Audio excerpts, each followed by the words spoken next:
Sam, I can't remember what you said. Welcome along then to highlights of PSGL Mexico on Xbox. This race, coming into it with a lot of confidence to be fair. In this championship, we're pretty much in no man's land, about 26 points behind Lutt and about 20 points clear of Brown.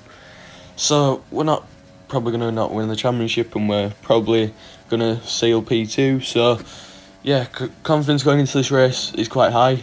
Pace in practice was very good, and starting my banker now then, taking the first sector pretty well. Could have definitely cut turn 2 and turn 3 more, but for a banker, the main thing is you don't invalidate, which we didn't do there. It's a low 0.5 first, which certainly ain't terrible, but I was setting consistent 0.4s first, so it's not amazing. So through this middle sector now then, just very easy to lose the back end through there. Grips quite low, and if you slightly go off track, it's a straight invalid. And then through here, got to attack the curbs again, just send it and hopefully you don't invalidate, which do pretty nicely there. Been a pretty clean lap so far, nothing out of this world, but it's a 0.2 split, which is okay, I guess. It's not, like I said, out of this world, but it'll be decent for a banker. So if you just take this last sector cleanly now, it should be probably 0.6, 0.7, as we come up to the line now, it is a low 0.7. For a banker, I'll take it, but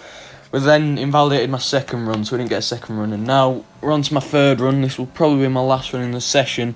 We're down to P2 as Felipe knocks me off his set of 0.599, so we need to improve by just over a tenth if we want to knock Felipe off of pole position. So going into turn 1 now, I want to break just after 100 metre board, miss the inside curb into turn 1, and then hit the curbs as hard as you can through turn 2 and turn 3. You need to jump over the red curbs there, otherwise you'll just lose too much time. And then pretty much equal on the first sector, once again a low 5 first, and then through here we took it very cautious on my last lap. We gain about half a tenth. We're now just under a tenth up on my lap through here.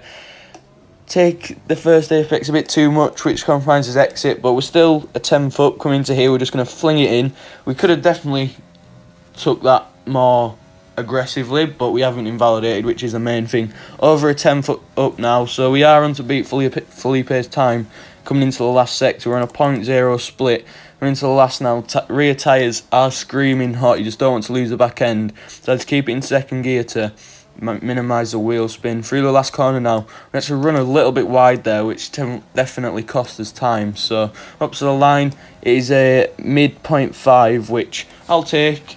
And that was, when we go to the end of the session, that was actually enough for pole position by 20 thousandths to Elvier Brown. So yeah, we'll take pole, and my championship rival CRG Lutt down in 6th place. So if we want to try challenge for the championship, that's a very good qualifying session to do so. But if you look there on the session weather forecast, it is actually meant to be raining at the end of the race, but we're into 5 red lights now then. We get a pretty average start. It's not an amazing start, but the second phase, luckily we got pretty well, which managed to stay ahead of Brown, and we're trying to use as little ERS as possible heading down into turn 1, but we're going to have to use to stay ahead of Brown. So into turn 1 now, I've got the outside. We'll leave a little bit of space for Elvier Brown on the inside, but should be able to cover that off pretty nicely, and then Felipe and Brown go side by side behind us. But yeah, as I was saying, it is meant to be raining somewhere in this race, and I asked on the formation lap, it's meant to be raining in about 10 to 15 minutes apparently. So the people on the alternate strat could be in a very good position right now, because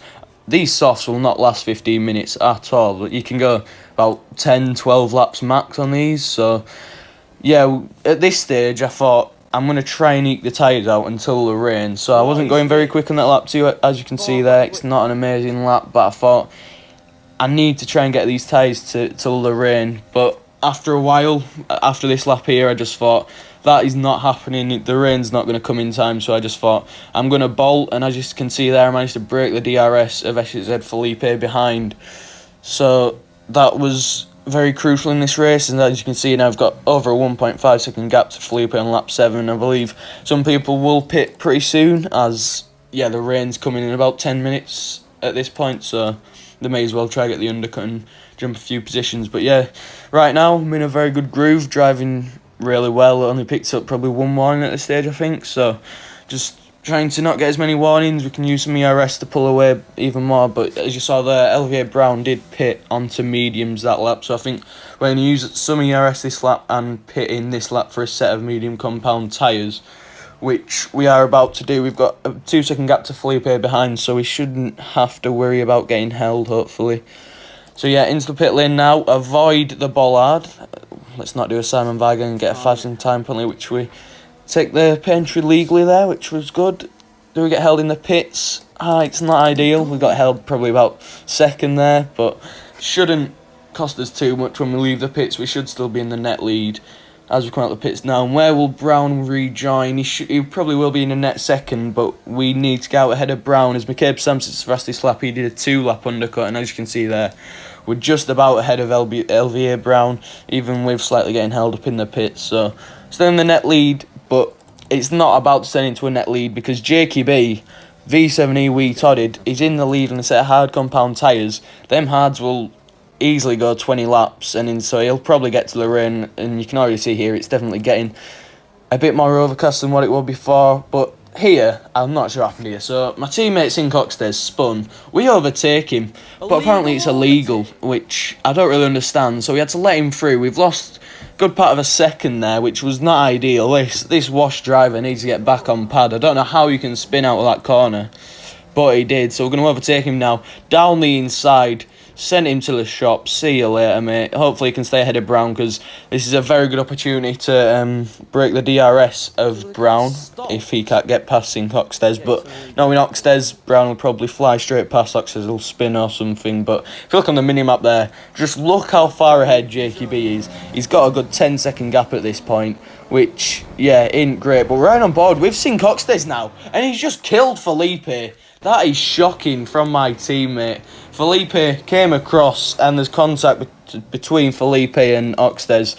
But we're back on board with my POV now. We've caught up to Rosie and Matthew, who are on mediums, who are yet to make a pit stop. And here, yeah, I made a bit of a mistake here. I faked to the inside, then Rosie went deep. I thought, oh, he might be letting me through here. So I went to the inside, and then, yeah, it wasn't very pretty, but luckily I don't think I got any damage, and didn't really cost me too much time. I should still be able to get Flying Rosie down this straight, but if you don't know Flying Rosie, there's never such thing as getting a free pass on Flying Rosie, so we're going to use all ERS to try and make the move, and luckily for us, it does not make too hard work of it. We managed to get down the inside. He doesn't turn in, and that's the position. So up into P3 now. Now we need to clear Matthew down this next straight if we can. We don't have too much ERS to play with, but Jake's got about a 7-second gap at this point. So, and if you look how overcast it is now, rain is imminent. It'll be in the next few laps. So we're going to go down the inside of Matthew.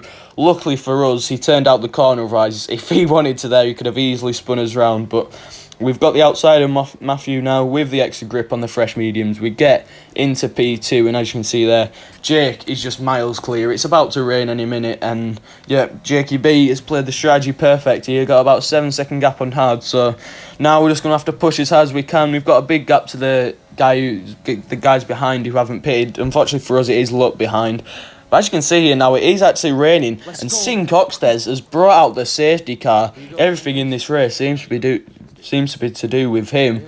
But yeah, safety car now out. That does help us because we can go on to intermediates this lap, and Jake does not have the gap anymore. But to be honest, I doubt, now in the rain, I doubt I'll be able to overtake Jake. Jake is very, very good in the rain, so we'll need him to make a big mistake for us to overtake him. But yeah, we've got Luck behind. McCabe's coming fourth, but Luck does have a penalty, which could be quite crucial at the end of the race. Obviously, I'm still wanting to do well in this championship, even though we're 25 points behind with only about 40 available. We're still going to try and win it as we're coming into the pits now. Onto a set of intermediates, and yeah, I think everyone in the field will come in for intermediates. It's a free pit stop pretty much, and I doubt you'll be able to pull 20 seconds on mediums, even if it's not ready for us yet. So coming out of the pits now in P2 with Wee Todded in front of us. About halfway through the race, but if you look in the top left there, CRG Luck has had an absolute stinker. He was too busy trying to get the gap, so he didn't get held up in the pits, and he went onto a set of medium compound tyres. So I was very happy at this point. I was like, maybe we could gain quite a few points in the championship, and as you can see there, he had to make another pit stop onto winners, so he's now last in this train. So right now it's looking very good. We could be getting 12 points on my main championship rival, but still, even 12 points, it'll mean he still has a 14-point gap with 2 races left. But safety car came in that lap. We didn't get the best safety car restart. We couldn't get the throttle down because we were in 3rd gear, which I did not realise. But yeah, Jake weaving about there, trying to get temperature in the tyres. As you can see there, like 60 degrees. So into turn 1, I just took it very cautious. Jake goes a bit deep, but yeah. Now at this point, when you look at the tyre wear, I thought these tyres, it'll be a push where you can get him to the end. And I just thought, with luck where he is in this race, I thought, I doubt I'll be able to overtake Jake no matter how slow he is. It's just impossible to overtake in the wet pretty much unless the driver in front makes a mistake. So from quite early on in this stint, I was just cruising, using high gears for every corner. I don't think I went below 3rd gear or something. But yeah, trying not to hit any of the big curbs. And Jake pulled away quite quickly here on lap 24. He's got about a 2-second gap. But I wasn't really focusing on him. I was just making sure that the tyres lasted till the end. Because 2nd place, it'd be a very good result with McCabe Sam in P3. Yeah, I was just trying to maximise the points at this point. And my luck recently, I felt I'd have got a puncture at the end, so I was trying my best to save the tyre wear. On to lap 31 now. This stint, probably one of the most boring stints. Just it's not very fun driving around in 5th gear through every corner with a 5-second gap in front. But yeah, we've got Jacob in front. He's miles clear now. There's no chance we're going to overtake him unless he gets a puncture at the end. And I did have someone in the party, Mr. Oxted. At least he did something useful in this race. He was telling me that Jake did have a bit more tyre wear than me. So on to lap 35 now. This race has flown by, just nothing to show you really. We have closed in on Jake quite a bit here, but he's just saving his tyres and he's got max ERS pretty much. So even though we're closing, we're getting like a second that lap, there's no way we'll be able to overtake. It's one thing closing in the wet, it's another thing overtaking someone, and Jake pretty much has max ERS, so there's no chance of getting past him. But yeah, we've drove pretty well in this race. We haven't made any mistakes, no penalties around Mexico is always something you can be proud of, and we're still going to gain, I think Lutz is about to get P9 in this race, so we're going to gain 10 points. It's not the end of the world, it's a 16-point gap with 2 races left, and yeah, Jake Benham going to come round the final corner to win this race. GG to him, nothing that I could really do to stop him in this race. He just played the strategy perfectly. It's unfortunate when the rain came, but P2 will take it, even though we started on pole. We drove pretty much the perfect race, so we can't be disappointed about that. Perondi comes home P3, McCabe Sam P4 with fastest lap, and as you can see there from the standings, Lutt finished P9, so it's a 10-point gain in the championship. As I said before, 16 points is the gap going into the last 2 races. It's pretty much impossible for me to win, but I will try my best. So as you can see there, 16-point gap heading into Abu Dhabi in Japan. 2 decent tracks for me. Hopefully we can close in a bit more. I'm not expecting to win it by any means, but to say where we were at in the middle of the season, I'll take being P2 on the 16 points off the Leaders' Championship. But thank you very much for watching my first YouTube video. I'm sorry if it was a pain to watch, but I tried my best. So I'll be back probably next week for another PSGL video, maybe TSRL this weekend if it goes well. But thanks for watching, have a good day, and I'll see you in the next one. Bye.